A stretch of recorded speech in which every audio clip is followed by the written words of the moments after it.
Hi everyone, it's me, it's Kat. This is for Loving My Kids or whoever else wants to watch. But first, before I begin, I want to show you what I had received today. And it's in this wooden box. And this is for my duct tape. So I can do some intricate cutting on my duct tape. Yes. Oh, Ballistic K is here.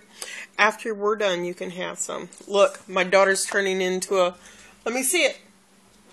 She's got her Welch's sparkly grape juice. See?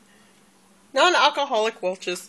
But anywho, I received this, and it's awesome. And they're very sharp. But I got that for my duct tape. Okay, back to the subject. Squirrels. This is for, oh, I just got glue. Okay, I already did this part, and I already cut the tape. Okay, and these are the tools I use to do it. I got my metal scissors, a fingernail file for when I need it, my rub and buff, and I got texturing tools, embossing tools in case I want to use them. But I mostly use my brush and my smoother to emboss. And I got 5 pieces of tape, and this will do one of these little bitty ones. And this is tape. Terry, tape. See? Tape. Yeah. Tape. It's for flashing when you do like duct work or stuff like that. But that's what that's for. And you can buy all kinds of chipboard to do this project with. Here you go, Ballistic K. Say hi. Hello. Okay. Am I in focus? Okay. First thing I'm going to do is see. If this was a rounded one, I would open it up like in the middle and then fold it out, but it's not. So what I'm going to do is I will take, you got to be very, very careful because, like I said, this is metal and it will cut you. And I will show you what the fingernail file is for as soon as I get this done. But as you can tell, this will automatically take the form of what you put on there. And then we're going to turn this over and fold that part down over that. And what I'm going to do is I'm going to go ahead and rip this part of the tape off, because we're going to have to open and close this. And this is when the file will come in handy later on. And I'll just go ahead and show you that now. But first we've got to... I use my metal scissors to cut these. I got to get some goop off. If you use this metal tape, you are going to have to most definitely get some rubbing alcohol to remove the stickiness. And you're supposed to wear a mask because the metal flakes can get up in your nose if you breathe them during, you know, when you sand it and stuff like that. So let me go ahead and rip this end off. This is the part that you can really cut yourself on if you're not very careful. Once you get over this little hurdle, it's free go and free reign. But I usually do my sanding on this part before I usually have smaller scissors, but they're in the next room. But you'll see what happens. Take your, we'll use this one. Take your nail file and you can sand it. Are you hungry, honey? I just heard your tummy rumble in my ear. Probably Digesting gravy and biscuits. Yep. And then, as you can tell, once you get that done, it kind of like this peels off better. And you don't want it to look perfect because it's supposed to be like a embossing punk.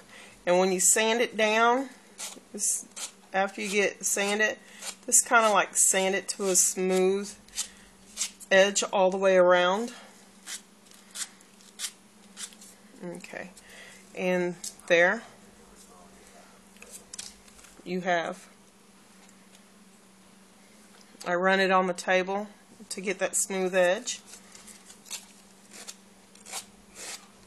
And now I'm working on the bottom side. As you can see, it removes it. And once you add that little bit of a curve there, you'll take away that sharpness. Not unless you sit there and pick at it and peel it back and make it sharp once again.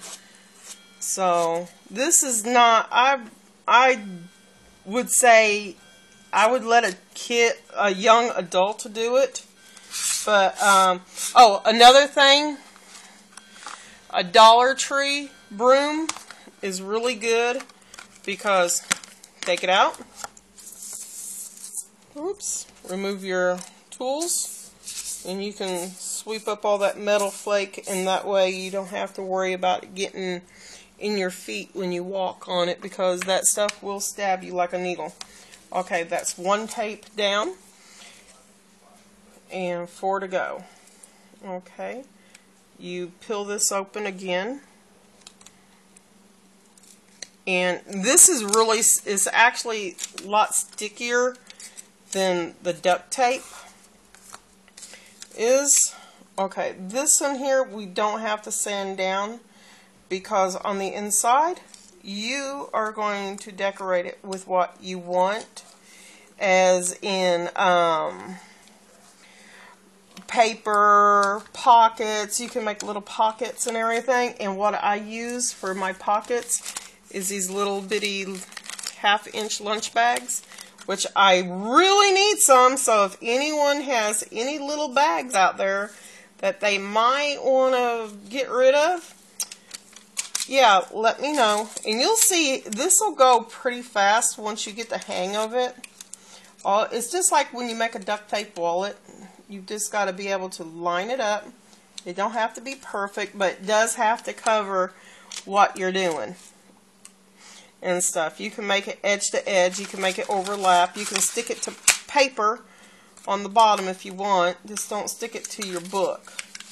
And then what you're going to do is get your scissors with all your foil tape on there, and you're going to come through and cut your little squares out.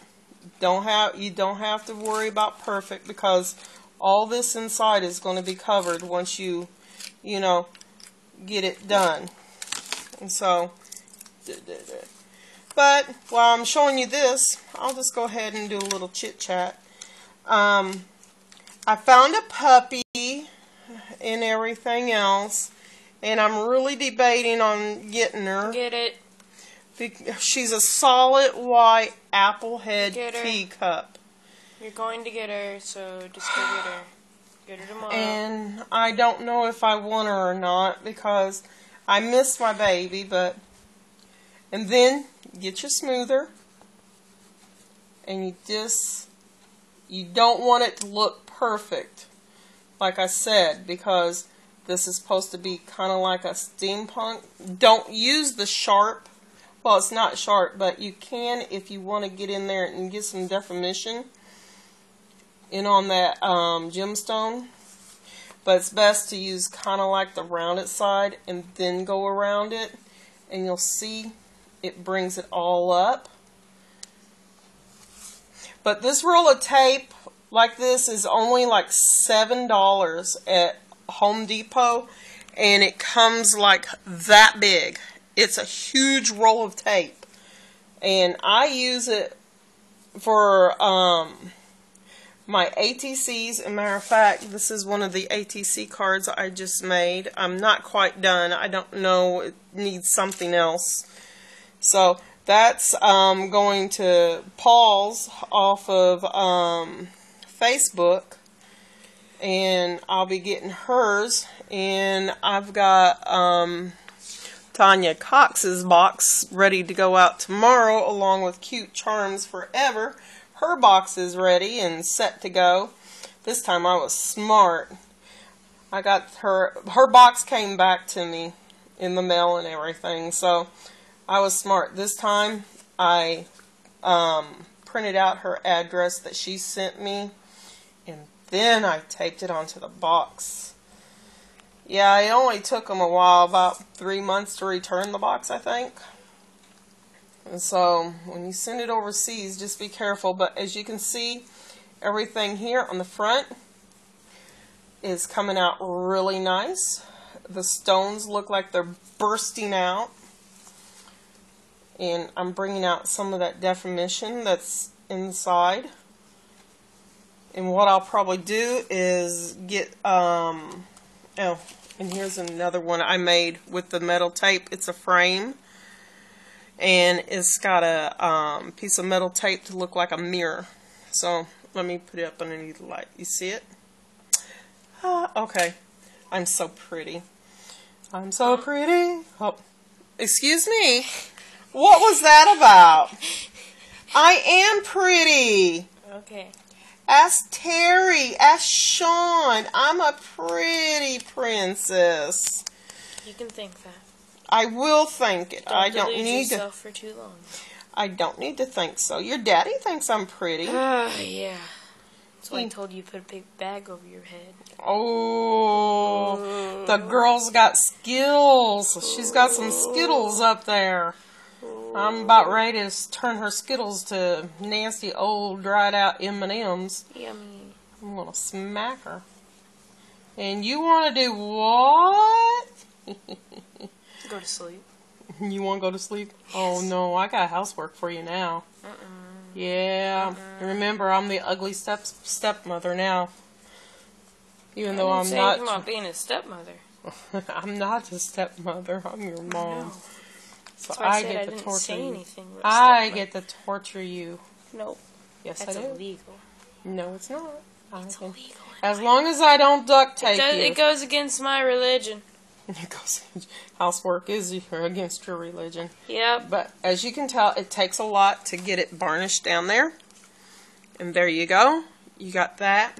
And what you do, you can take your little brush. And I usually just take the brush and I go all the way around it like this.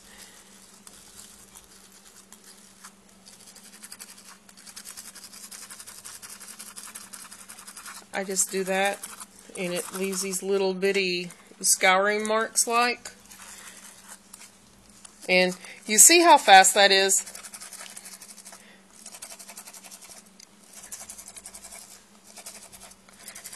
And then you can also do this in multicolors. And how many minutes are we in? 13. Okay. Let me go ahead and I shall show you how to color this, but I'm going to do this in different layers, and I will do the back, and then I will do the front, and I might just do a giveaway on this after I'm done. And I will show you. Hey. Move your big butt. No touching. Well, if it wasn't so big. My merchandise is private, please. What? I only touched your face. No trespassing on private property. Okay. I'm going to do this in purple. The outside of this in purple. Sure, and I have I got a Sharpie. You sure it's not orange? I don't know. But it's purple. My friend called my orange pants purple the other day. Special people. You're like, I like your purple pants. They're orange. Oh. Okay. But anywho. Okay. I'm going to do this really fast. Whining. She will be okay. It's cold. And then I'll just do a little bit at a time. See our ears. I only use Sharpies because I like the colors that I can get out of it. it adds more of a metallic than my Rub and Buff does. The Rub and Buff works better, I think, on like wood and polymer clay than it would on this. But do you see how that's done, Terry? The purple, you have to kind of like go through it a couple of times to really get it in there. And use an old towel. Do not get your mama's good towel or your husband's good towel, because if you get their good towel, they're going to get mad. Or else if you use a red Sharpie, be sure you take your husband's red towel and then use it. I have that towel in my bedroom. No. I got one red towel out there with bubbles. I have a red towel. And then you can see it. You might have to go over it once or twice with the Sharpie to get it to the color that you might like.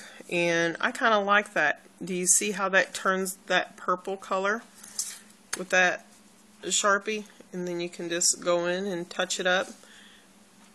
And you can pick these Sharpies up. They were like $5 at Walmart, I think.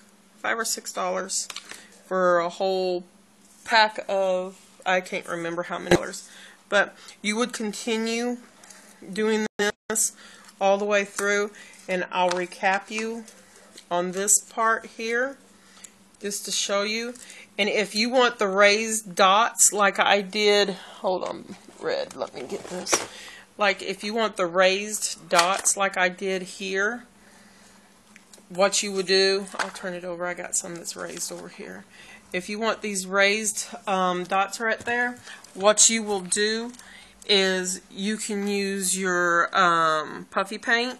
I know it was bright, I'm sorry. You can use your puffy paint and you can go through and make little darts, little hearts, write whatever you want to and put on there. And Terry, you asked what I used on if that was a real key. No, hun, it wasn't a real key.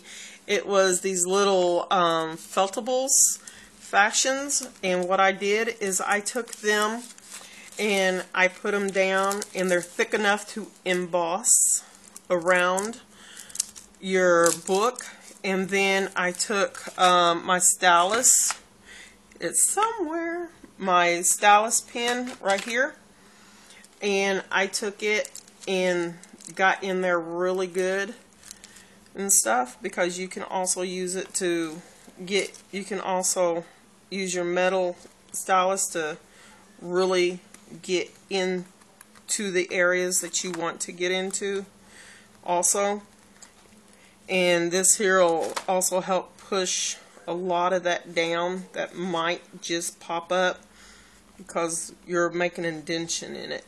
But anyway, I shall let you go, and this is how you do it. Oh, what? Can I get my dog? She's out there shivering. Okay, well everybody, peace out. Toodles. Bye. Bye.